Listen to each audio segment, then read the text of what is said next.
자, 오늘은 EBS 수능 특강 활용 방안에 대해서 한번 얘기를 해볼까 해요. 아마 시중에서 EBS 수능 특강이 나온 것을 다들 보셨을 겁니다.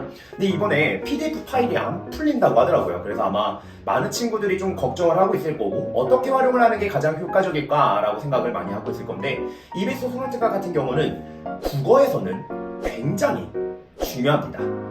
모든 과목 중에 실제로 체감적으로 연계율이 가장 높은 거는 국어이지 않을까라고 저는 생각을 하는데, 평가원에서 이제 발표를 한 내용을 보면 EBS가 직접 연계에서 간접 연계 50%로 굉장히 축소가 된 상황입니다. 하지만 실질적으로 우리가 체감하는 연계율은 저는 그것보다는 훨씬 더 높다고 생각을 하고 있고, 그 다음에 영역별로 봤을 때도 우리가 가장 기본적으로 이제 중요시 보는 문학 같은 경우는 굉장히 연계율이 높다라고 보시면 될 것 같습니다.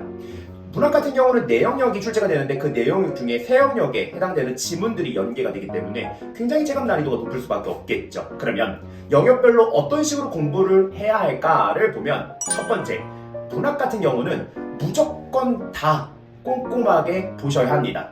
물론 중요 작품들이 있어요. 그래서 수능 특강을 꼭 다 보려고 하실 필요는 없습니다. 예를 들어 고전시가 같은 경우는 수능에서는 고려가요 이전의 작품들은 출제되지 않습니다. 또는 평시조 같은 경우도 출제되지 않는 것이 일반적이죠. 물론 예외적으로 출제된 적이 한 번 있었긴 했지만, 그거는 예비시험에서 이미 우리는 평시조가 출제될 거야 라고 제시를 해줬었기 때문에 가능한 부분이었고, 실질적으로 평시조나 이런 것들은 출제되지 않을 확률이 굉장히 높습니다. 그러면 그런 작품들 제외하고 나면 고전시가에서 중요한 작품들이 10작품에서 20작품 내외로 결정이 날 수 있다는 거죠. 그렇기 때문에 여러분들이 중요 작품들을 위주로 정리를 하는 것이 중요하다. 독서 같은 경우는 아마 재작년 수능부터 조금 공부를 하셨던 친구들은 잘 알 겁니다.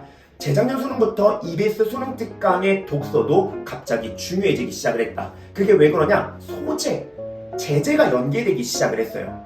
그래서 어떤 한 특정 영역에 어떤 특정한 소재들, 즉 스키마, 배경 지식이 연계가 됨으로써 우리에게 실질적으로 도움이 주는 요소들이 굉장히 늘어나고 있다는 거죠.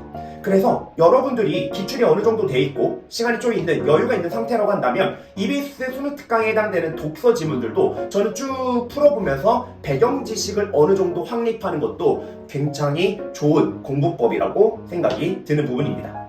화법과 작문 같은 경우는 크게 신경 쓸 필요는 없어요. 화작 같은 경우는 기출문제를 다 풀고 나서 혹시나 문제가 조금 부족하다라고 느끼는 친구들만 EBS를 통해서 문제의 양을 보충해 주시면 좋을 것 같고, 언매는 오히려 조금 중요할 수 있습니다. 왜냐면 언매 같은 경우는 우리가 평소에 배우는 개념과 조금 새롭게 수정되어 있는 개념이 제시될 수 있기 때문에 실질적으로 여러분들이 교재를 통해서 언매에 나와 있는 개념을 다시 한번 정립해야 되고, 그리고 거기에 나와 있는 기출문제, 예시문제들을 풀어내므로써 기출문제와 연계해서 같이 공부해 볼 필요가 있다.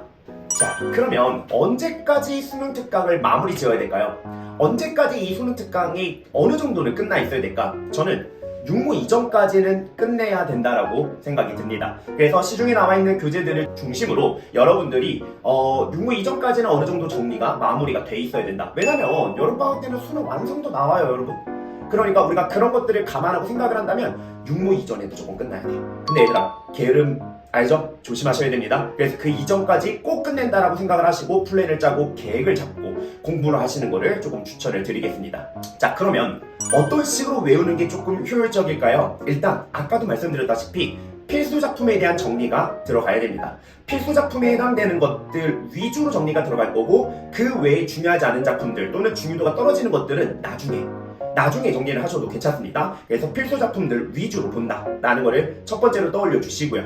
두 번째는 문학 작품에 대한 세세한 분석들도 당연히 문제를 풀면서 확인을 할 거고, 그 다음에 정리 자료를 보면서 우리가 암기를 할 거지만, 중요한 거는 문학에서는 가장 중요한 게 뭐예요?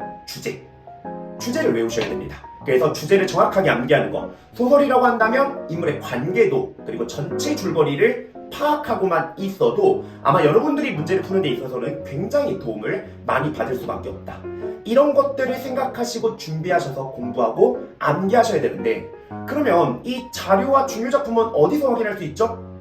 저희 국어하기 좋은 날 블로그에 오시면 거기에 모든 자료들이 다 업로드 되어 있습니다. 무료로 여러분들을 위해서 다 자료를 풀어놨거든요. 그래서 여러분들이 편하게 그 자료를 통해서 EBS 수능 특강에 필기하시고 정리하시면서 공부하시는 게 가능하게끔 준비해놨고요. 중요 작품들도 잘 정리해놨습니다. 가서 확인해보시고 중요 작품들 위주로 필수적인 것들만 정리를 우선적으로 하는 것을 추천드릴게요. 그래서 실질적으로 국어에서 EBS 수능 특강은 굉장히 중요하다. 이 부분을 꼭 기억해 두시고 여러분들이 6월 이전까지 빠르게 정리하시는 것을 추천드리도록 하겠습니다. 화이팅!